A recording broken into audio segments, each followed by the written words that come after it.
Olá pessoal, muito boa tarde, tudo bem com vocês? Eu vou falar novamente sobre a RDC 430, artigo 64, especificamente no item sobre a questão relacionada com o análise de risco e aquilo que envolve essa análise, essa avaliação para a tomada de decisão sobre o pior caso, a pior rota, com base em um mapeamento, tá certo? Então, o artigo 64 traz algumas modificações bastante importantes, né? O parágrafo 1º tem uma flexibilização bastante grande, que ele diz que você pode eliminar o controle desde que tenha condições de transporte qualificadas ou condições justificadas tecnicamente pelo fabricante. Então, eu pergunto assim, o que significa essas condições justificadas tecnicamente? Eu acho que são informações técnicas e científicas que as empresas possuem ou que elas podem coletar, que são normalmente características intrínsecas ao seu produto, porque é ela que estabelece as condições técnicas do seu produto, baseada no desenvolvimento, nas características físico-químicas, enfim. Então, eu proponho assim, primeiro, não pela ordem aqui, não existe uma ordem nisso, né? Eu acho que são vários casos que você tem que analisar conjuntamente. Mas um deles, importantíssimo, é o estudo de excursão, a estabilidade de excursão, que serve como justificativo para eventuais excursões durante a armazenagem de transporte, porém não serve para abrir mão do monitoramento. Então, tem que prestar bem atenção nisso. Tendo o estudo de excursão, não significa que você não vai monitorar. O outro é o estudo de mapeamento de rotas, para prever essa sazonalidade. O país é um continente, então existem diversas condições de temperatura ao longo do território. Então, é difícil prever uma temperatura uniforme ou uma umidade uniforme. Então, esses dados de mapeamento vão mostrar onde você precisa ser mais rígido e onde talvez você não precise tanta rigidez em relação a monitorar e controlar. Eu também creio que precisa de um controle efetivo, um controle mais preciso, mais eficiente do transporte.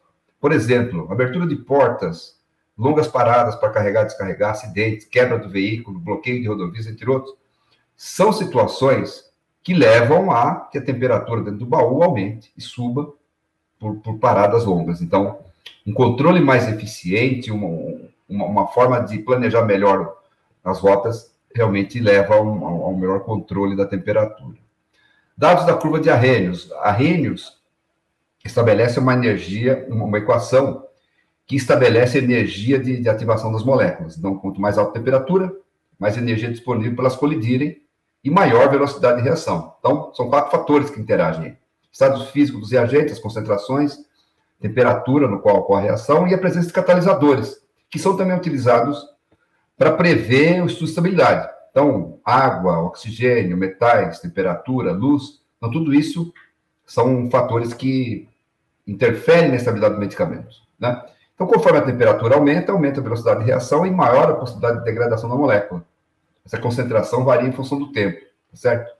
Então, para isso, calculando a energia de ativação é um dado bastante importante. E esses cálculos, dessa forma, podem ser colocados em um gráfico log e estimar a degradação ao longo de um período aí de meses e anos. Então, é um auxílio. Então, essa curva da concentração versus tempo é um auxílio interessante para estimar a concentração do produto em relação ao tempo. Contudo, não pode ser usado isoladamente. O outro que tem causado polêmica é o MKT, temperatura cinética média. Não é médica, temperatura cinética média. O capítulo 1079 da USP e o 1079-2 também inclui aí a MKT como ferramenta disponível para lidar com esses desvios de temperatura de curto prazo, né? O uso de 52 semanas de dados do MKT no cálculo não seria um verdadeiro reflexo do tempo de armazenamento. Essa abordagem distorce resultados e pode levar a empresa a ignorar o impacto de uma excursão sobre o produto, né?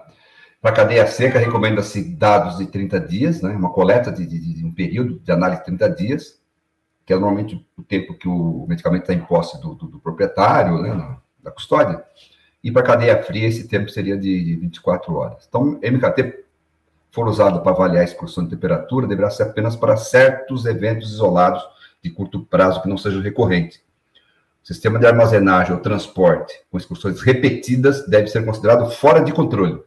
Então, a MKT também não é ideal para armazenamento de longo prazo, pelo motivo óbvio que qualquer média ao longo do tempo e o aumento nos pontos de dados eliminará picos. Ou seja, a média sempre vai cair dentro de um padrão, um parâmetro normal, que pode indicar uma falha de equipamento e é um resultado irreal, né? Não é resultado real.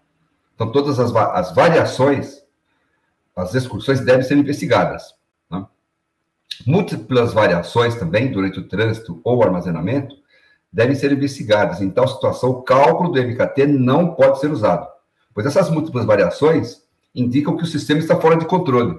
Então, notem que a MKT deve ser usada quando o sistema está sob controle. E ela não se destina a fornecer justificativa para o controle de temperatura deficiente em instalações ou transporte. Deve ser aplicada para justificar variações de curto prazo e onde os controles são adequados. Então, essa é a maneira correta de se utilizar. Não pode se utilizar ela de uma forma abrangente, porque você está distorcendo dados, tá certo? Então, não deve ser usada para compensar excursão de temperatura, não deve ser usada em áreas onde a temperatura não é bem controlada. Independentemente da utilização da MKT ou não, todas as excursões, bem como múltiplas variações, devem ser investigadas. Nesse caso, o cálculo não pode ser usado, pois múltiplas variações, como eu já disse atrás, indicam que o sistema não está sob controle. Também podemos usar os dados de estabilidade do medicamento, longa duração mais acelerada, juntamente com a estabilidade do IFA. Ninguém tem falado na estabilidade do IFA. Ninguém fala. Mas existem certos fármacos que são sensíveis ao O2, à água, à luz, enfim, uma série de elementos naturais, porque são ligações fracas, são ésteres, então mais propensas a romperem sob a ação desses agentes. Mas existem moléculas mais resistentes, né? Talvez algumas moléculas orgânicas sejam resistentes à temperatura. Então, cabe conhecê-las e poder fazer uso disso. Também os inorgânicos, né? E os inorgânicos são, a grande maioria, são resistentes, soluções de cloreto de sódio, glicose. Então, e outros inorgânicos. Então, nesse caso, não cabe aí você pode justificar. Porque a estabilidade do IFA, a estabilidade do medicamento mostra que a temperatura aí realmente pode ser mais alta, tá? Avaliação de risco, né? O parágrafo 3º. Uma avaliação de risco deve ser realizada para se considerar o impacto das variáveis do processo que não sejam continuamente controladas. Isso aqui, existem alguns casos onde o produto obrigatoriamente se encaixa em uma condição única de registro. Mas a sustentabilidade mostra que a faixa de temperatura estável é maior. Então, nesse caso, a empresa tem dados e pode justificar o transporte fora daquela faixa ou uma excursão. Então, isso é bastante simples.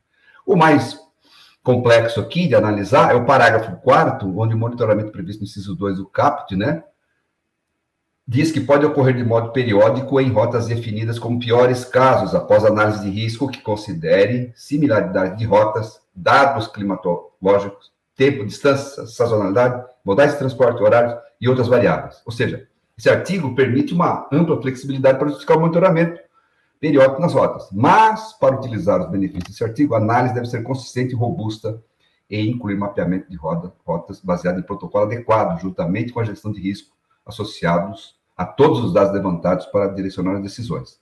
Então, é necessário também considerar a atualização do sistema de gestão da qualidade do transportador, ou distribuidor, ou armazenador. Perfeito? Então, esse artigo aqui permite flexibilidade, mas só que a análise tem que ser feita em conjunto, né? E meus comentários finais aqui é que esses novos parágrafos do 64 flexibilizaram grandemente a norma, de tal modo que o mapeamento tornou-se peça-chave, né? Para conhecer o perfil térmico da rota e saber conhecer o pior caso. Ela permite agora utilizar justificativas com base científica, e assim é necessário elaborar argumentações robustas e consistentes, como temperatura cinética média, curva de Arrhenius, análise de risco, mapeamento térmico, estudo de estabilidade longa, estudo acelerada, estabilidade de discussão, estudo de estabilidade em uso, para poder isentar o controle de monitoramento em determinadas rotas, ou para permitir o monitoramento periódico, ou para implementar controle de monitoramento. Agora, muito importante, o uso isolado de um ou outro justificativo, por exemplo, o MKT, ou a curva de Arrhenius, ou análise de risco, ou estabilidade acelerada, por exemplo, não permite uma análise adequada. Então, é importante o conjunto dessas informações, se possível todas, para ter uma análise correta. E essa é a minha opinião, pelo que eu vejo, né? Então, o MKT sozinho não serve para isso. Perfeito? Nem a curva de Arrhenius sozinha também não serve para isso. Outro ponto importante. Perfis de temperatura de rotas, reunindo diversas rotas agrupadas, só servem como diretriz, não tem validade regulatória. nem validade para estudos isolados. Ele serve como diretriz para cada empresa, cada transportador, elaborar seu próprio mapeamento. Ele serve de parâmetro, mas juntar todos num bolo e dizer isso é a base, não serve, tá? E finalizando, devemos usar adequadamente as ferramentas de análise de risco de forma consistente e científica, porque muitas vezes as pessoas não conseguem ainda usar adequadamente essas ferramentas. Tá perfeito?